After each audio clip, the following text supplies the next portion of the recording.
What's up, guys? So I figured I would shoot a video on the Pixel 4a. Google sent this out to me, and one of the ideas I had was, hey, let's shoot a projector review completely based on the Pixel 4a. So here we go. Hey guys, welcome to Candid Tech TV. So like I mentioned, this whole video is going to be shot on the Pixel 4a.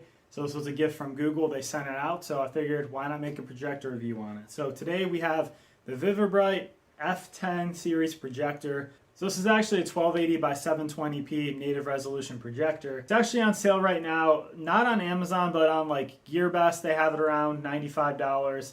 On AliExpress, looked like more like $80, $85. So you can find it on sites like that, but it's true native 720p, and it could be a good option for a budget setup. We'll go over what this may or may not be a good option for you. All right, guys, so here's what this projector looks like. You can see here, you get a lens cap, so that cover is nice because that will protect that there. And then you have an IR sensor on the front here. Then you have typically where this stuff normally is, your focus wheel and your keystone correction wheel. So it seems a little hard there to turn, but again, I really recommend against using the keystone wheel unless you really have to. Try to set it up as flat as you can at the wall because it's really going to make a difference in the picture. And then you do have some controls right here on the actual unit itself. So, you got your forward, back, menu buttons, source buttons, all that kind of stuff. You are going to have a remote too that, you can actually use to do a lot of those functions. But if you want to just do this instead, that's available. On the back here, getting to our connections, you can see over here,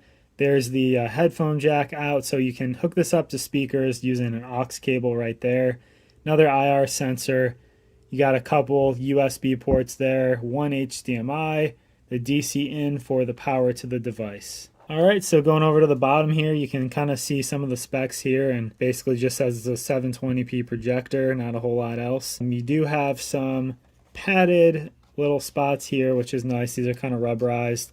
There's actually still a film on here that I didn't take off yet, but that'll help, some non-slip. And then this does have a little spot 1/4-inch jack right here for hooking up to a tripod, so that's pretty cool if you want to set it up that way. And then this actually has on the front part here, whereas you normally see sometimes a little screw that you kind of just screw in and out, this has to prop this up, a little like kickstand almost that pops out there. So that's unique. It's a little different.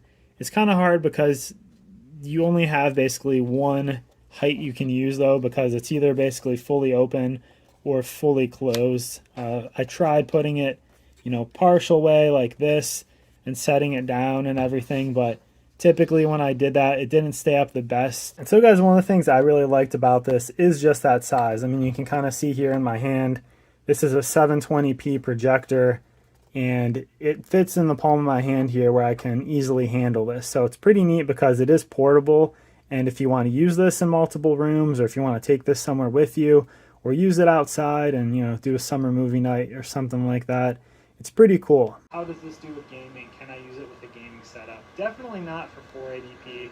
720p is great for... Guys, I'm actually pretty impressed with the audio coming out of this.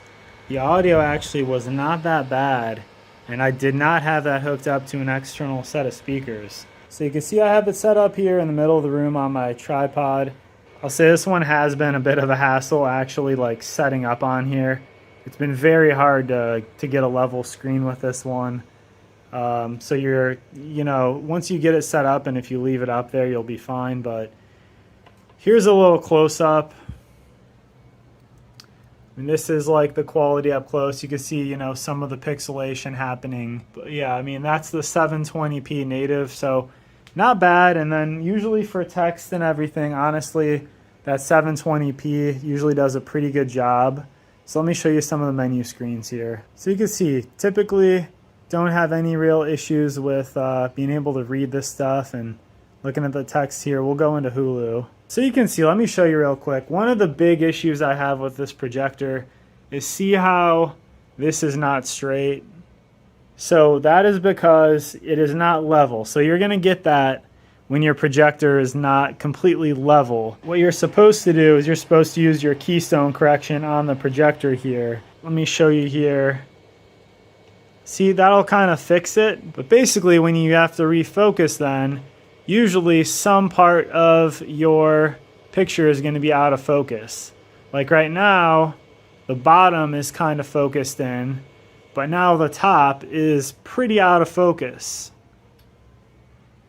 See how blurry my stuff is up here? So that is why I do not like using keystone correction, because it typically messes up your picture more than it really helps it. So that's why I'd say if you could get this thing level and not have to worry about, messing with it too much, that's typically the best bet. So I mean, you can see, you can definitely, make out a lot of the text here. Looks pretty clear for the most part. So for, watching media and things like that, you're gonna have a pretty good time. It's, text it will support, but again, I would mainly use this for media, for cartoons, movie nights, streaming services, things like that. So guys, I would say that's my biggest gripe. It's just pretty hard to set this up like a lot of other budget projectors, but once you get it there, you should be fine. You can see mine's a little bit off up here. Partially might be because of my screen a little bit being low up there, but typically you're going to have spots where, in the center here, center looks pretty good, and over here is pretty blurry. So this corner is very, very bad, but then over here it's good and it's in focus. So that's typically what happens in this budget range. So try to stay away from that keystone as much as you can. Like I mentioned, this was all shot on the Google Pixel 4a, so I'm using that right now. No DSLR or anything like that was used during any of the filming that you're seeing here today. So shout out to Google for sending out this for review, and it's releasing on August 20th. So I'll put a link for that down here below in the description as well, so make sure to check it out. So yeah, guys, this could be a good budget option for some of you out there, I think. It's something where, however, going into it, you're going to have to know that obviously it's a budget projector for a reason, so there are some drawbacks. I definitely use an external speaker. If you didn't want to, I mean, those speakers on there were actually pretty good. I was kind of surprised not hooking those up. It actually sounded pretty decent. Definitely with the keystone correction. That keystone correction is something that I typically recommend people not to use anyway. Definitely on this model, but the problem is I had a hard time with this model getting it kind of level and everything. So depending on how you're setting that up, just know you're going to have to do something to make sure that it's pretty level. If it's upward at an angle at all and you're really having to use that keystone correction, basically part of your screen's probably going to be blurry even once you refocus it. That being said, guys, like I said, I saw this for as low as like 80, 85 bucks online. So if you're looking AliExpress and GearBest and sites like that, it may be something you want to try out. So like I said, it's native 720p. And a lot of the time on Amazon in that budget range, you're looking at 115, 120 bucks at least for a 720p projector. Guys, I have a whole budget projector playlist, so even if you're not interested in this one, go check that out. I've reviewed a bunch of other projectors from 480p all the way up to 1080p. So check that out. That'll be popping up at the end here. Thanks, guys, for watching with me here today. Definitely subscribe if you like content like this, and I'll see you on the next one.